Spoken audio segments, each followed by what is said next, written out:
సంపాదించమంటున్నాడు. ఇంకేం కోరుకుంటున్నాడు? మీ నుంచి దేవుడు ఏం కోరుకుంటున్నాడు తెలుసా మీకు? అసలు అది తెలీదు. దేవుడికి ఎప్పుడు మనమేం కోరుకున్నామో మన కోరికలు దేవుడికి తెలియాలి. కానీ what God is expecting from you అన్న విషయంలో మనకు అవేర్నెస్ ఉండదు అనమాట. గుర్తుపెట్టుకోండి, నీవు దేవుడి నుంచి ఏమి కోరుకుంటున్నావు అన్నది కాదు, దేవుడు నీ నుంచి ఏమి కోరుకుంటున్నాడు అన్నది నువ్వు తెలుసుకోవాలి. క్రైస్తవుడుగా అది చాలా ప్రాముఖ్యమైనది అనమాట. నేను చర్చికి వస్తే నాకేం జరుగుతుందని కాదు, చర్చికి నేను ఎంత ఉపయోగపడుతున్నాను అన్నది నీకు తెలియాలి.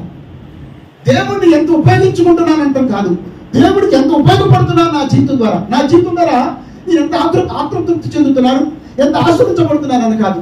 నేను దేవుడిలోకి వచ్చినందుకు, దేవుడి సన్నిధికి వెళ్తున్నందుకు నా దేవుడు నా పట్ల ఎంత సంతోషంగా ఉన్నాడు, నా బాధ్యతను నేను ఎంతగా నిర్వర్తిస్తున్నానన్న సంగతి నువ్వు గ్రహించాలన్నమాట.